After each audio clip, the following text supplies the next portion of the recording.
Hey guys, welcome back or welcome to our next video, the Practicing Project Manager. We are creating some free YouTube videos with topics to help the new project manager or a project manager who could just use maybe a little bit of polishing or glowing up, as it were.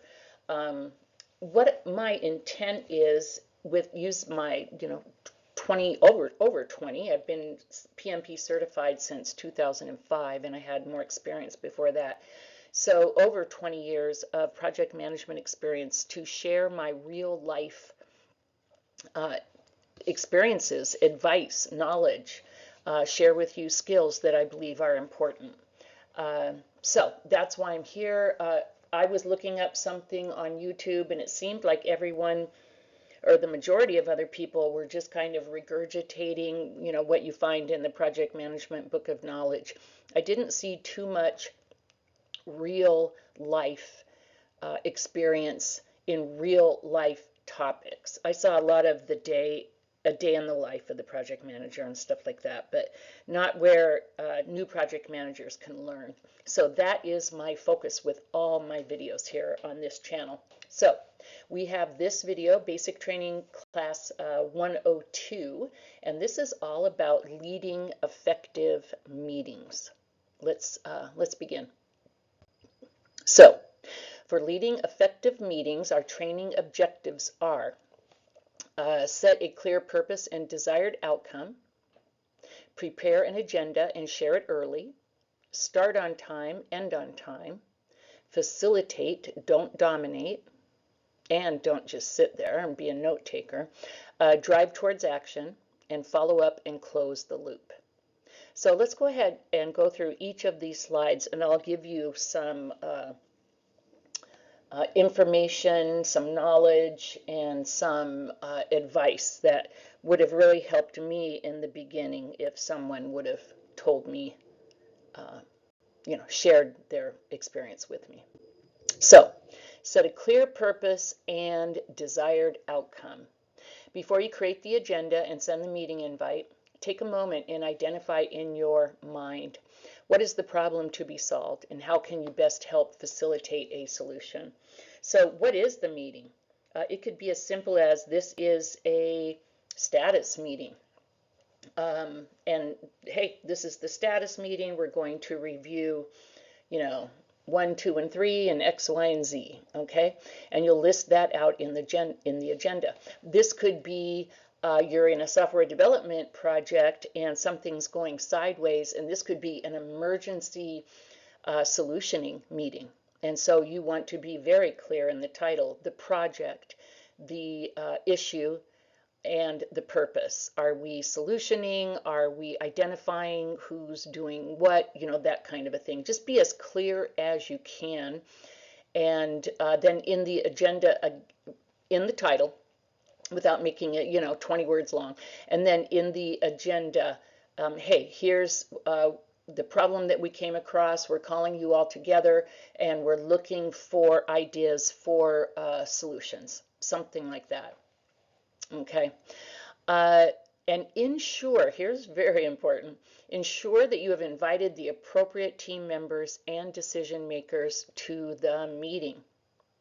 If you see my note over here to the right, nothing almost is more embarrassing than gathering multiple team members in a meeting, especially a urgent meeting, we have to attend, blah, blah, blah, and realizing that you don't have the right people on the call. Avoid that at all cost. That's happened to me a few times.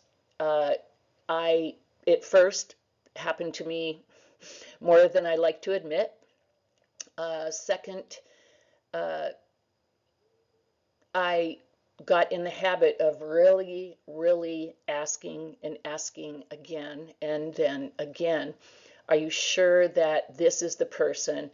What about security? Do we need security in the meeting? What about database people? Do we need database people in the meeting? So I just bug the heck out of people until I'm pretty sure that we have all of the appropriate people in the meeting. We've been able to save it, maybe by pinging the person and saying, hey, so sorry, you were not identified originally. We have a very urgent issue. Are you able to attend? And, you know, that sometimes still needs to happen, even though I believe I have all of the important players. I may have the decision maker, but they may say, oh, we need our more technical person. Let me see if I can get him to join. That's okay. That's not embarrassing, but just do whatever you can to make sure that you have all of the appropriate team members and decision makers in the meeting. So prepare an agenda and share it early. So create an agenda every time.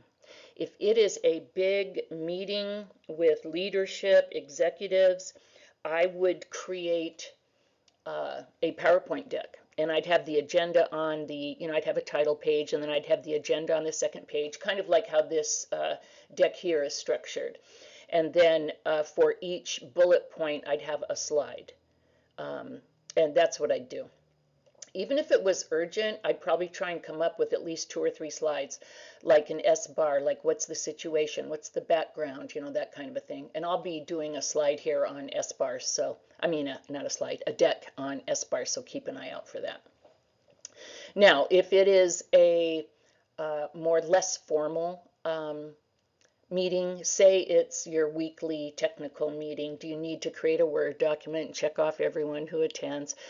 Sometimes it might be appropriate, especially if you have people who aren't attending and they're key players and you need them and you need to like narc them out.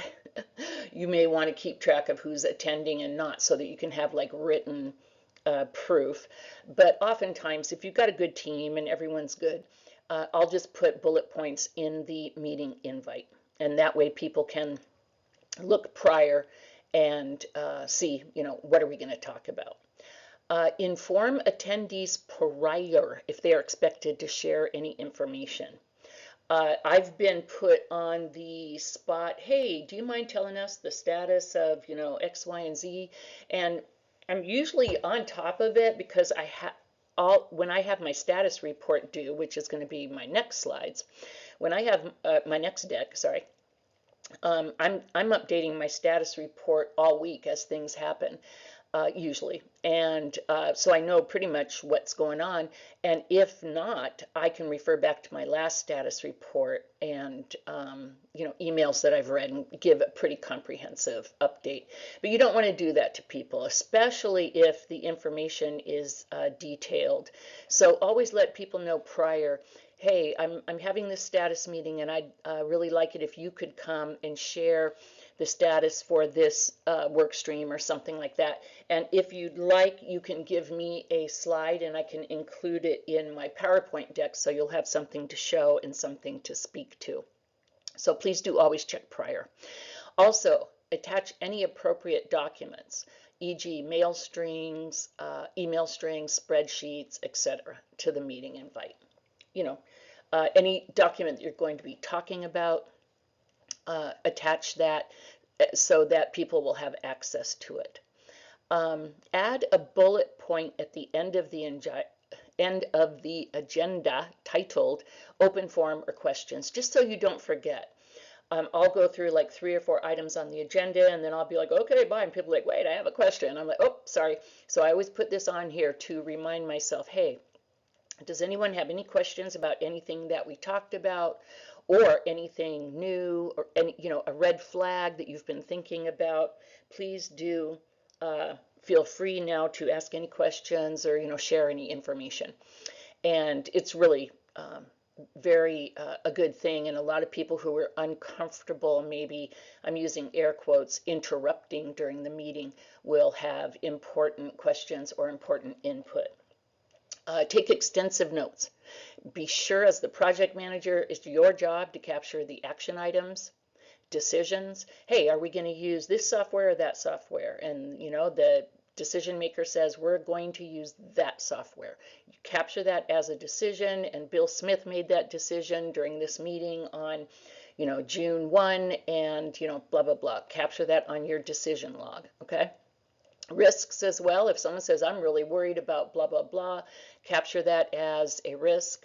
And then general info. The team reviewed X, the team talked about Y, and Z and all, all this stuff.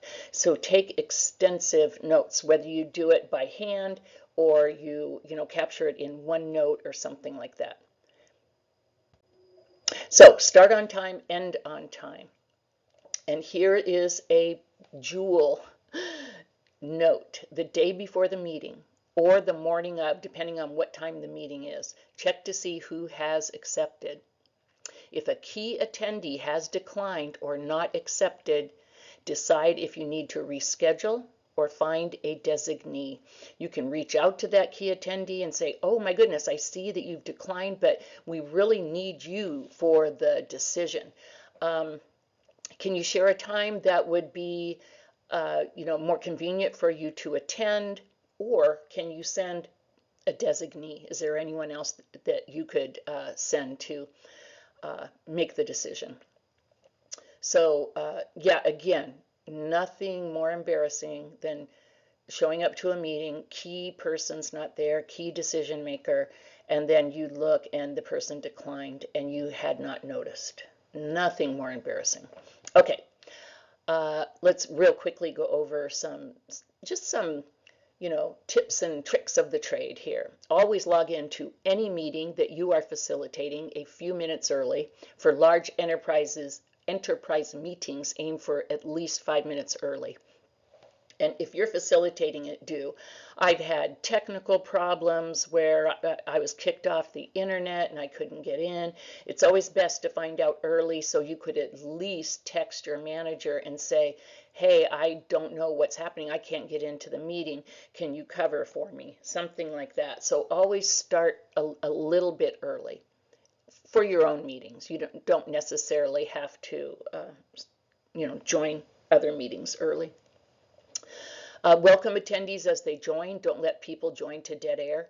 If it's a small meeting, unless it's a huge enterprise meeting, and usually they'll have the screen up, hey, we're still gathering, or thank you for joining, or something. But if it's, just a small meeting of, say, less than 10 attendees, I'll say, hey, welcome, Bill, welcome, Sue, that kind of thing. If it's kind of large, like maybe 30 people, I'll wait till like 3 or 4 people have joined and say, hey, for everyone that's joined, thank you so much. I do want to respect your time and get started on time, but people are running from meeting to meeting. Let's give folks like maybe another minute or 2 and then we will get started.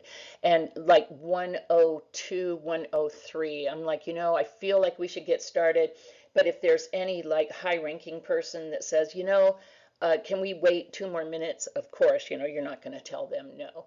But and then one thing you can do is you can record the meeting if people aren't showing up.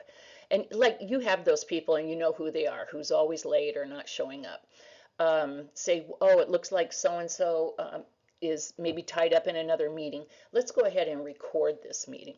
And that's a good solution as well. Let me see. Oh, and what you can do is you can ping like chat or, whatever you use, Teams or whatever. Ask a team member, hey, can you ping so-and-so and see if they're going to join? Okay. And at the end of the meeting, do a 5-minute warning if people are talking. Find a comfortable, polite place to interject and say, hey, we've got 5 more minutes. And so I'd kind of like to bring it in so that we can do the summary and blah, blah, blah. So a lot of good tips there. And what this shows is you're owning the meeting. You're in charge of the meeting. You're not just a note taker. Okay, facilitate, don't dominate. Note here, effective meeting facilitation is one skill that will immediately identify you as an effective project manager. Don't become a glorified note taker.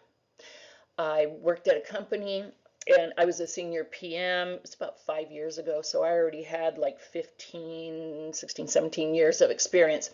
And my boss hired this gal, and she was PMP certified, but she was brand new. I mean, it was obvious from her resume. And my boss put her on a super duper, like multiple work stream, super big, important project that had executive eyes on it. And I think the PM was intimidated. And I mean, it was too, I would never have assigned that to her. And she got let go for that. And I said, didn't you see, how little experience she had, to my manager? And she's like, I know, but yeah, my bad, but I thought she could handle it. And she said, she was basically just a glorified note taker. She'd just sit in the meetings and take notes and wouldn't like lead the meeting. So here's how to facilitate a meeting and not be a glorified note taker. Prepare an opening statement, including the purpose of the meeting, who will be presenting info. Again, let them know prior, and who you are expecting to make decisions, if any are necessary. I'll say, thanks everyone for joining this meeting. The purpose of this meeting is blah, blah, blah. Or I'll say, hey, I have a brief statement here, and then we'll get going into the agenda. The purpose of this meeting is blah, blah, blah, and here's what we're trying to accomplish.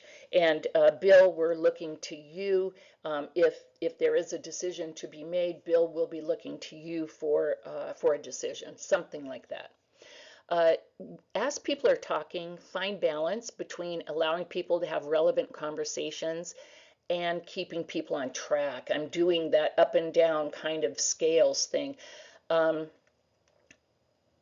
People can take you way down bunny trails, okay, totally off topic, and just keep on going. And you got to say, oh, hey, hey, Mary, thank you so much for that information. But I think we need to bring it back a bit, because what we're trying to do here is talk about, A, B, and C kind of a deal, to kind of get them, quiet and get moving forward. Also, for example, if this is a meeting, an urgent meeting about a problem, and you only have 30 minutes, we're not necessarily trying to solution. If the solution can be quick and down and dirty and easy, okay.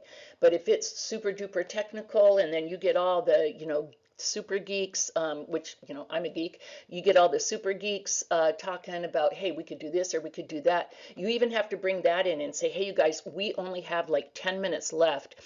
What I'd like to do is meet with the more technical folks offline, and let's come up with either this solution, or if there's more than one, let's capture these proposed solutions. Pros and cons, how much time will they take, will it cost money, what the deal is, and then we'll call this group together again, if it's real urgent, this afternoon, and then we'll put the proposed solutions in front of you and blah, blah, blah. So that kind of a thing. Let people speak and finish their thoughts and gently direct the conversation. Always try and find a pause to interject. There was one gal, and she was a program manager and thought she was the best thing since sliced bread. And she would be in these meetings with the VP, which I was not invited to. And people only had like 5 minutes to do their status report. She actually took like some kind of an alarm in, or I don't know if she was ringing a bell or an alarm or something, to let people know that their time was up. Pardon me. And the VP was like, I was walking by and I heard her tell her, hey, that's really jarring and I don't like it, and will you stop doing that? And I didn't care for her, so I was like, ha. So yeah, just own it, facilitate it, own it, keep it moving, keep it on track. Drive towards action. Always keep the purpose of the meeting in mind. If attendees begin to go off track, bring them back. When an action item is identified, pardon me, interject as soon as possible. Okay, who's going to do that? And when do you think that can be done? And capture that and put it on your action item log. If one person or group has been kind of dominating and you feel like you really need to hear from another group, say, well, let's hear, what Larry has to say, kind of a deal. And at the end of the meeting, always, if you can, if there's time, but I always try to summarize the action items, decisions, and risks, and then let people know you'll be getting meeting notes. Like if it's 3 o'clock, they're not getting meeting notes that day probably, if it's a super duper detailed meeting. Sometimes I'm creating the meeting notes during the meeting. I usually take my meeting notes by hand. I'm kind of old school like that. So, but send them as soon as possible. And if there are action items, always have the person responsible. If you don't have due dates, that's fine. You do need that for your log, but always put the person responsible. Okay, oh man, if my dogs bark, I'm gonna pitch a fit. Follow up and close the loop. Review your action item. I'm gonna go close the door.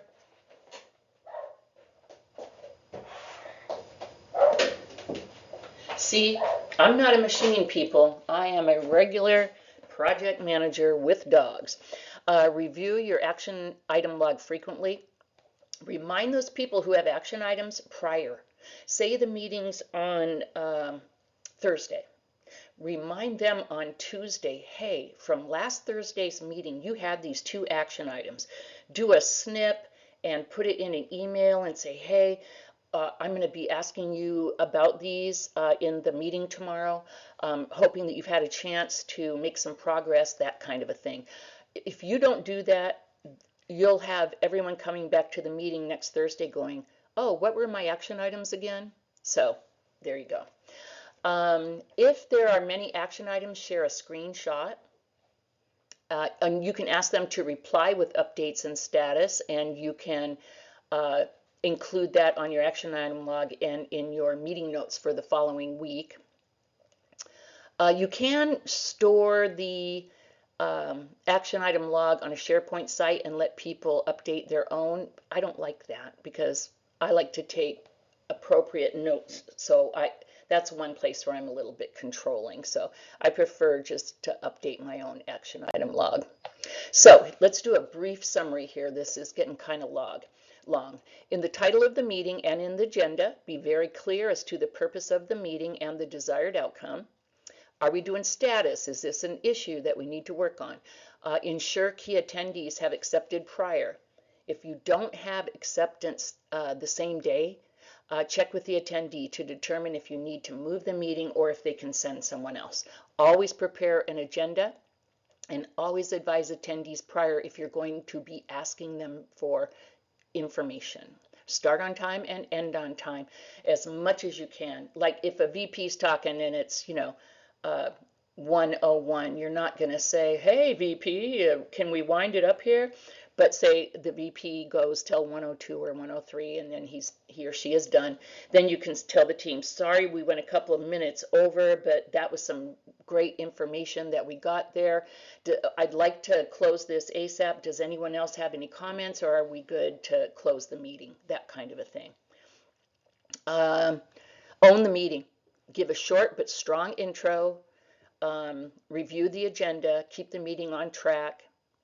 Summarize highlights briefly at the end, and follow up with team members on their action items prior to the next meeting so that you can keep things moving. I want to let you know a little bit, this video is going long, but I want to let you know a little bit about the Practicing Project Manager. These free YouTube videos won't be full of PMBOK, Project Management Book of Knowledge jargon. I respect PMBOK. I'm happy to be PMP certified, but I'm here about real talk, real life experience.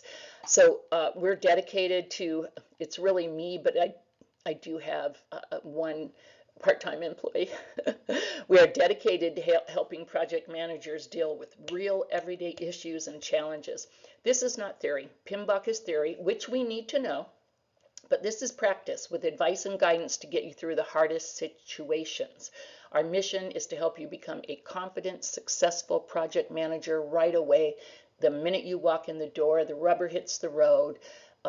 Especially if you're a contractor, they're going to expect you to, get down to brass tacks, right away. And that's what we're here for.